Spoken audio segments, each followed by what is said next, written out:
एक गांव में एक बहुत ही गरीब लड़का अपने माता पिता के साथ रहता था। उसका नाम लल्लू था। वो अपने नाम के जैसा ही बड़ा उल्लू था। लल्लू के माता पिता उसे बहुत प्यार करते थे, पर गांव वाले उसे हमेशा लल्लू समझकर उल्लू बनाया करते थे। एक दिन लल्लू के पिता ने कहा, लल्लू, ओ लल्लू, तनिक इधर आ। ये 10 रुपए भाग कर जयचंद्र चाचा को दे के आ जा। साबुन के पैसे हैं, मैं लेकर आया था। जी बाबूजी, अभी देकर आता हूँ। हाँ, लेकिन काम करके जल्दी घर वापस आ जाना। गांव के बीचों बीच नीम के पेड़ के नीचे कुछ लोग जुआ खेल रहे थे। उन जुआ खेलने वालों में से एक पप्पू भी था। जुए में हारने के बाद पप्पू सोचने लगा, हे भगवान, ये मेरे साथ कैसा अनर्थ हो गया। अरे मैंने तो सोचा था कि जब मेरी बाजी आएगी तो मेरे पैसे दुगने हो जाएंगे। अब मैं अपने बच्चे की दवाई कहाँ से ले जाऊंगा। मैं तो सारे पैसे जुए में हार गया। अब क्या करूं। इतने में सामने से पप्पू को लल्लू आता दिखा तो वो सोचने लगा, ये लल्लू कहाँ जा रहा है। अभी इससे रोककर पूछता हूँ कि कहाँ जा रहा है। शायद ये मेरी कोई मदद कर दे। ए लल्लू, कहाँ भागा जा रहा है। अरे मेरे लिए तो रुक, मेरा एक काम तो कर दे। अरे मैं बहुत जरूरी काम से जा रहा हूँ। मेरे बाबूजी ने जयचंद चाचा को 10 रुपए देने के लिए कहा है। पप्पू सोचने लगा, अगर ये 10 रुपए मुझे मिल जाएं तो कितना मजा आए। और ये लल्लू से ऐंठना कोई मुश्किल काम तो नहीं है। ए भैया लल्लू, सुनो, मैं बहुत मुश्किल में हूँ, मेरी थोड़ी मदद कर दो। देखो आप बहुत महान हो, प्लीज मेरी थोड़ी मदद कर दो। क्या हो गया है, ऐसा क्यों बोल रहे हो भैया। अरे भैया, मेरे मुन्ने की तबीयत थोड़ी खराब है। मुझे 1 महीने से कोई काम नहीं मिला। मैं बेरोजगार हूँ। तुम ये 10 रुपए मुझे दे दो। नहीं नहीं नहीं भैया, मेरे बाबूजी बहुत गुस्सा करेंगे। अरे लल्लू भैया, मुझे आज दवाई लेना बहुत जरूरी है। मैं पक्का वादा करता हूँ कल कुछ भी काम करके तुम्हें तुम्हारे 10 रुपए वापस लौटा दूंगा। अरे जयचंद को तुम 10 रुपए कल दे देना, कुछ भी नहीं होगा। कल? भाई पक्का कल दे दूंगा, आज मेरी मदद कर दो। और लल्लू ने उसे रुपए दे दिए। भगवान आपको खूब तरक्की दे भैया। लल्लू ने घर पहुंचकर अपने बाबूजी को सारी बातें बता दी तो बाबूजी उसकी बातें सुनकर थोड़ा भड़क गए। ये सौतेले बेटे को ये सोचकर पाल पोस कर बड़ा किया था कि हमारे बुढ़ापे की लाठी बनेगा। ये मूर्ख राज तो उल्लू है, उल्लू। अरे जी, आप मेरे लल्लू को ऐसा क्यों बोल रहे हो। इसे याद भी है कि इसका नाम उल्लू नहीं लल्लू है। मेरे बुढ़ापे में अब इतनी ताकत नहीं है कि मैं इसे पाल सकूं। तुम चले जाओ यहाँ से, निकल जाओ। अरे आप ये क्या कह रहे हैं, ये कहाँ पर जाएगा। मैं अपने बेटे के बिना नहीं रहूंगी। हाँ, अरे भाग्यवान, तुम्हारी वजह से ये ऐसा हो गया है। तुम्हारे लाड़ प्यार ने इसे इतना बिगाड़ दिया है कि पूछो मत। जाने दो इसे, इसी बहाने कुछ अकल तो आएगी, कुछ काम धंधा तो करेगा, पैसे की कीमत तो समझेगा। नहीं नहीं, मैं इसे कहीं पर भी नहीं जाने दूंगी। अच्छा ये बात है, तो तुम भी इसके साथ हो लो। देखता हूँ ये लल्लू तुम्हें पालता है या तुम इसे पालती हो। ए लल्लू, सुबह होते ही तुम यहाँ से चले जाना, बता रहे हैं। और सुनो, इस घर के आसपास भी दिखाई नहीं देना। ससुरा बिल्कुल ही गैर जिम्मेदार हो गया है। और तुम भी सुन लो, खबरदार तुमने कोई चालाकी दिखाई तो या इसकी कोई मदद की तो। सुबह होते ही लल्लू के बाबूजी किसी काम से घर से बाहर निकले और लल्लू भी घर छोड़कर जाने लगा। सुन, मैं पीछे वाली कोठरी की खिड़की खोल दूंगी, तू चुपके से अंदर आ जाना, समझ गया ना। हाँ माँ, ठीक है। जा, अभी चला जा, रात को छुप छुपा कर आना। लल्लू घूमते घूमते एक वीरान जंगल से गुजर रहा था। अरे वाह, यहाँ आम का पेड़। उसने आम के पेड़ पर एक पत्थर फेंका तो उसे कुछ आवाज आई, टन। ये कौन आवाज दे रहा है भैया, हटो हटो, आम तोड़ूंगा। उसने फिर पेड़ पर पत्थर फेंका और फिर कुछ नीचे गिरा और आवाज आई, टन। फिर आवाज। लल्लू ने पेड़ के पीछे जाकर देखा। ये क्या, इतना बड़ा पतीला। अरे इसमें तो पूरी बारात का खाना बन जाएगा। लेकिन ये है किसका, कौन छोड़ गया भैया। ए भैया, ये पतीले का मालिक कौन है। अरे किसका है भैया ये पतीला। वहाँ कोई नहीं था। क्या महाराज, तुम अनाथ हो, तुम्हारा मालिक कौन है। अरे तुम ही बता दो, चलो तुम मेरे साथ चलो। जब लल्लू ने पतीला उठाया तो पतीले के नीचे 50 रुपए का नोट था। ये क्या, 50 रुपए। लगता है आज हमरे ऊपर प्रभु मेहरबान है, लॉटरी लग गई, लॉटरी। पतीला बोला, ये रुपए तुम्हारी मदद के लिए हैं, इसलिए इनसे इस पतीले में केवल मटर पुलाव ही बनाना, केवल मटर पुलाव। ये कौन बोला, कोई आदमी तो है ही नहीं यहाँ। ए प्रभु मेरी रक्षा करना। वो पतीला और 50 रुपए का नोट लेकर भाग गया। माँ माँ माँ और बाबूजी। अरे लल्लू, धीरे आवाज में बोल। अभी तेरे बाबूजी को पता चल गया तो वो मुझे घर से निकाल देंगे। मैं खिड़की खोल दूंगी, तू आज रात को चुपके से आ जाना। तू जा, चला जा। हाँ माँ ठीक है, मगर पतीला तो रख लो, इसे कहाँ लेकर जाऊँ? ये इतना बड़ा पतीला कहाँ से उठा लाया? जंगल से माँ। और ये देखो 50 रुपए का नोट भी मिला। माँ ये बेचारा अनाथ है, अब से ये पतीला हमारे साथ रहेगा। पतीला कोई अनाथ होता है? हाँ मैं सच बोल रहा हूँ माँ। जंगल में पता नहीं किसकी आवाज आ रही थी, हम दोनों डर गए थे। अरे लल्लू, कैसी बातें कर रहा है? सच में तू उल्लू है, इसीलिए सब तुझे पागल बनाते हैं। इसे नीचे रख और जा यहाँ से। 50 रुपए है ना, इनमें से कुछ खाने की चीज खा पी लेना। ना ना माँ, वो डरावनी आवाज बोली कि इससे सामान लेकर पतीले में मटर पुलाव बनाना है। मेरे लल्लू, तू सच्ची का उल्लू क्यों है? माँ ये मटर पुलाव के रुपए हैं। लल्लू, आज तो तूने समझदारी की बात कर दी। अरे इन रुपयों से तो इस पतीले में खूब सारा मटर पुलाव बन जाएगा। तो उसे बेच देना, कोई काम होगा तो तेरे बाबूजी तुझे घर वापस बुला लेंगे। अच्छा अच्छा माँ। लल्लू खेतों के पास बड़े बड़े मटर पुलाव के भरे डब्बे और बड़े बड़े पत्ते लेकर बैठ गया। मटर पुलाव, गर्मा गर्म मटर पुलाव। ए कोई ले क्यों नहीं रहा है भैया? ए भैया मटर पुलाव खा लो, बहुत गर्म है। नहीं भैया, रहने दो, मैंने खाना खा लिया है। वैसे भी मैं बहुत थक चुका हूँ। भैया मैं आराम करने जा रहा हूँ। ए भैया एक बार चक्कर तो देख लो, मजा आ जाएगा, तुम्हारी सारी थकान दूर हो जाएगी। अच्छा तो इतना कह रहे हो तो खिलाई दो भैया। मजदूर ने एक ग्रास आराम से लिया और इसके बाद सारा गपा गप खा गया। ए भैया सच्ची में मजा आ गया। भैया ये तो चमत्कारी मटर पुलाव है, मेरी सारी थकान गायब हो गई। मजदूर ने खेतों में जाकर सारे मजदूरों को ये बात बताई। सबने आकर लल्लू का मटर पुलाव खाया और लल्लू उन सब से रुपए लेकर वहाँ से चला गया।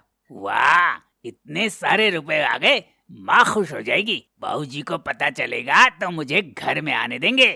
बुढ़िया ने कोने में सिसकते हुए कहा, बेटा, ओ बेटा, मेरी थोड़ी मदद कर दो। लल्लू ने उसे एक सिक्का दे दिया। बेटा, तुम्हारे पास खाने को कुछ है तो दे दो। मैंने 2 दिन से कुछ नहीं खाया, मेरी जान निकल रही है, मैं अपनी जगह से हिल-डुल भी नहीं सकती। लल्लू ने डिब्बा खोलकर देखा। सारा मटर पुलाव खत्म हो गया है, ये लो थोड़ा सा मटर पुलाव बचा है। बुढ़िया ने मटर पुलाव खाया। ये तो बहुत अच्छी है, ऐसा लग रहा है मुझ में जान आ गई। तुम बहुत खुश रहो बेटा।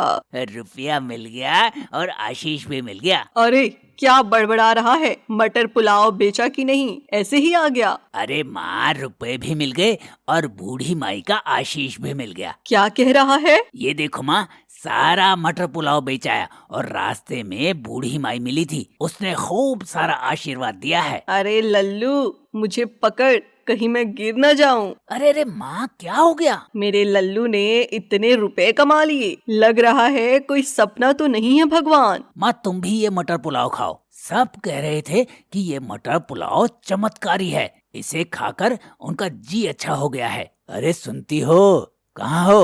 अरे रे, तेरे बाबूजी आ गए, तू अंदर वाले कमरे में जाकर छुप जा। लल्लू भागकर कमरे में छिप जाता है। ले लो, पानी पी लो। लल्लू आया था यहाँ? नहीं नहीं, वो नहीं आया यहाँ। सच सच बताओ, तुम दोनों माँ बेटों ने आज मिलकर क्या खिचड़ी पकाई है? खिचड़ी? खिचड़ी नहीं, हमने तो मटर पुलाव पकाया था। पर आपको ये बात कैसे पता चली? हाँ, रास्ते में आते समय खेतों वाले मजदूर मिले थे, वो बोल रहे थे तुम्हारा बेटा आज मटर पुलाव लाया था, वो कमाल की थी, उसे बोलना कल भी आएगा। अच्छा, वो सच में ऐसा बोले? हाँ, ये क्या माजरा है भाई? लल्लू ने कोई काम शुरू किया है? क्या है बताओ बताओ, मैं उसकी पूरी मदद करूंगा। सौतेला हूँ तो क्या हुआ?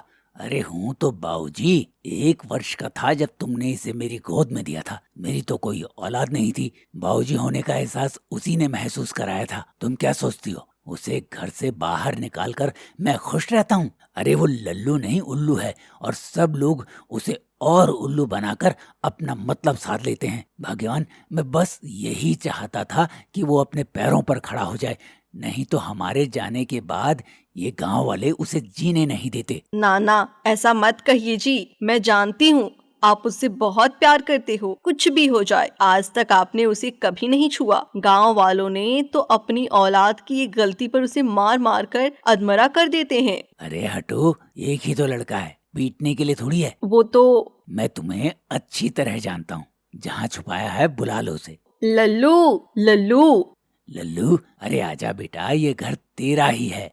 और लल्लू चुपचाप गर्दन लटका कर आ गया। सुनिए जी, मैंने आप लोगों के लिए मटर पुलाव बचा कर रखा था, लेकर आती हूँ।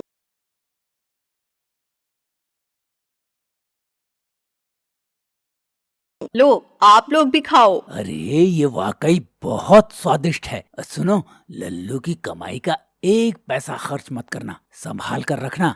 मटर पुलाव बनाने के लिए सारे रुपए मैं दूंगा। लल्लू का मटर पुलाव खूब बिकने लगा। वो जितने डब्बे लाता सब बिक जाते। सारे गांव में लल्लू का मटर पुलाव चर्चित हो गया था। डुंगरूपुर गांव में रहने वाले रोहित और सागर दिल्ली की एक कंपनी में काम करते थे और दिल्ली से दोनों करीब 2.5 साल बाद अपने गांव डुंगरूपुर लौट रहे थे। दोनों ट्रेन से अपने गांव जा रहे थे। उनकी ट्रेन रात के करीब 1 बजे डुंगरूपुर स्टेशन पहुंचती है। यार सागर, यहाँ का मौसम तो काफ़ी सर्दीला है। मुझे बहुत ठंड लग रही है यार। हाँ भाई, अभी तो कोई वाहन भी नहीं मिलना है सुबह तक। एक काम करते हैं ना यार, बाहर जाकर चाय वाय दिखते। अगर मिल जाए तो कम से कम हमारे शरीर में कुछ तो गर्मी आएगी। हाँ भाई, रात तो काटनी ही है। रोहित और सागर दोनों स्टेशन से बाहर आते हैं और देखते हैं कि कोई चाय की दुकान मिल जाए, पर रात के 1 बजे सारी दुकानें बंद हो चुकी होती है और आसपास सन्नाटे के सिवा कुछ भी नहीं था। इतने में पीछे से एक बूढ़ा काका आवाज लगाता है। बड़े दिनों के बाद आए हो तुम दोनों गांव, क्या बात है। चलो बढ़िया है। अरे रामू काका, कोलू काका कैसे हैं?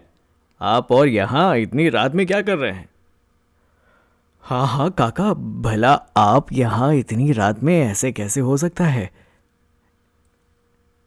गांव की फूलों का पति मुंबई में काम करने गया था 1 महीने पहले। कुछ घंटे पहले खबर आई कि उसके पति पर किसी ने चाकू से हमला कर दिया है, तो उसी को स्टेशन छोड़ने आया था। सोचा थोड़ा आराम कर लो, पर नींद लग गई। तुम लोगों की आवाज़ सुनी तो जाग गया। अच्छा, वैसे कोलू काका, यहाँ काफ़ी ठंड है। क्या आप ऐसी किसी दुकान को जानते हैं जो हमें चाय बनाकर दे सके? मुझसे तो ये ठंड बर्दाश्त ही नहीं हो रही। फिक्र मत करो बेटा, स्टेशन से 3 किलोमीटर दूर हमारे गांव से लगा हुआ एक गांव है, जहां पर एक ढाबा है जो हर वक्त खुला रहता है। वहां तुम्हें चाय मिल जाएगी। ठीक है काका। सागर रोहित के कान में धीरे से कुछ फुसफुसाता है। भाई, मुझे तुम्हें कुछ बताना है। हाँ बोलना। परसों जब अपनी बीवी से बात कर रहा था तो उसने मुझे कोलू काका के बारे में एक बात बताई थी। कौन सी बात? यही कि कोलू काका सीढ़ियों से गिर गए थे। उन्हें बहुत ज़्यादा चोट आई और उन्हें हॉस्पिटल में भर्ती करना पड़ा। बहुत दिनों से काका कोमा में हैं, लेकिन ये तो हट्टे कट्टे हैं। इन्हें देखने में लगता ही नहीं कि ये कभी कोमा में रहे होंगे। तू भी ना यार, एक बात को लेकर बैठ जाता है। डॉक्टरों ने अच्छा इलाज किया होगा, लग गया होगा आराम। और इनके घर में एक यही तो हैं घर चलाने वाले। बेटा तो इनका अपाहिज है। अगर ये काम नहीं करेंगे तो घर कैसे चलेगा? क्या सोच रहे हो बेटा? घर नहीं चलना है क्या तुम लोगों को? शायद बस में जाओगे। मेरे तांगे से तो तुम्हें बहुत तकलीफ होगी। कोई बात नहीं बेटा, कोई बात नहीं। अरे नहीं नहीं कोलू काका, हम आपके तांगे से ही गांव चलेंगे। फिर ठीक है बेटा, चलो तांगा बाहर खड़ा हुआ है। कोलू काका तांगा लेकर आते हैं और रोहित और सागर दोनों अपना अपना सामान तांगे पर लाद देते हैं और दोनों बैठ जाते हैं। चले बेटा? हाँ काका चलिए। कोलू काका दोनों को बिठाकर गांव की ओर चलने लगते हैं। रोहित बेटा, वो रहा ढाबा। मैं तांगे को कुछ देर के लिए रोक देता हूं, तुम लोग चाय पी लेना। ठीक है काका। कोलू काका तांगे को ढाबे के पास जाकर रोक देते हैं। राधे, ओ राधे, जल्दी से चाय ले आ। शहर से रोहित और सागर बेटा आए हैं। बड़े दिनों के बाद आए हो तुम लोग गांव। हम लोगन की तुम्हें याद नहीं आता का? हाँ चाचा, सारा गांव हमें बहुत याद आता है, पर क्या करें, काम नहीं करेंगे तो खाएंगे क्या? तुम लोग यहाँ बैठो, हम अभी चाय लेकर आवत हैं। थोड़ी ही देर में राधे चाचा तीनों के लिए चाय लेकर आते हैं। ये लो बेटवा लोगन, तुहार गर्मा गर्म चाय। और ये तुहार चाय कोलू काका। क्या हुआ सागर, तूने कप क्यों फेंक दिया? मैंने बोला था ना, कुछ तो गड़बड़ जरूर है। क्या बक रहा है, तू पागल हो गया क्या? भाई तेरे कप में खून है। रोहित कप को देखता है। कहाँ है खून? बता, इसमें तो कोई खून नहीं है। यार अभी तो था। लगता है बहुत थक गया है तू। बेटा एक काम करो, सुबह तक यहीं आराम कर लो, सुबह गांव चले जाना। हाँ ये ठीक रहेगा। राधे चाचा रोहित और सागर को अंदर वाले कमरे में आराम करने की जगह दे देते हैं। सागर और रोहित जैसे ही सोने जाते हैं, बाहर से चिल्लाने की आवाज आती। ये कैसी आवाज थी? पता नहीं यार। रोहित और सागर खिड़की से बाहर झांक कर देखते हैं तो कोलू काका और राधे चाचा हवा में लटके लटके बात कर रहे थे। आज इन दोनों को खत्म करके मैं मुक्त हो जाऊंगा।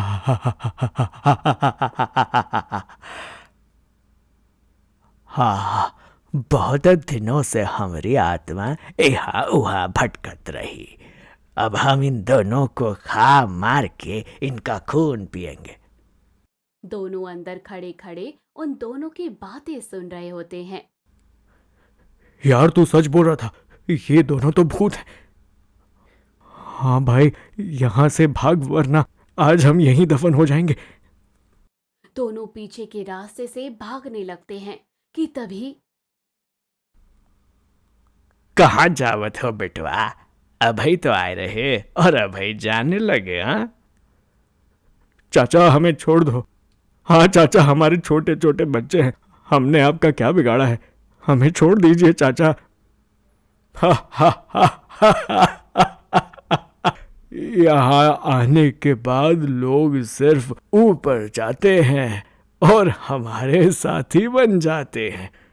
अब तुम्हें कौन बचाएगा? हाँ नहीं काका, हमें छोड़ दीजिए। सागर और रोहित दोनों भागने लगते हैं। राधे, अगर ये दोनों ऐसे ही भागते रहे तो सुबह हो जाएगी और हम इनका कुछ भी नहीं कर पाएंगे। हम भाई दोनों को पकड़ते हैं। राधे सागर को पकड़ लेता है और जैसे ही रोहित को पकड़ने वाला होता है, उसके हाथ में पहने ब्रेसलेट की चमक से दूर जाकर गिरता है। भगवान की तस्वीर वाला ये ब्रेसलेट रोहित को बचा लेता है, लेकिन सागर को राधे चाचा पकड़कर कब्रिस्तान की ओर ले जाते हैं। रोहित अपने दोस्त को बचाने की पूरी कोशिश करता है। राधे चाचा, मेरे दोस्त को छोड़ दो, उसे मत मारो। ठीक है बेटवा, पहले तुम अपना हाथ का वो ब्रेसलेट उतार दो, हम तो हर दोस्त को छोड़ देंगे। रोहित अपने दोस्त की जान बचाने के लिए अपने हाथ का ब्रेसलेट उतार कर फेंक देता है। राधे चाचा जैसे ही उन्हें मारने वाला होता है, सूरज की किरणें चारों तरफ बिखर जाती है और दोनों की जान बच जाती है। भाई आज तो बाल बाल बचे, वरना मुझे तो लगा था अब कभी घर ही नहीं जा पाऊंगा। हाँ यार, सब ठीक हो गया, अब हम बच गए। चल अब घर चलते हैं।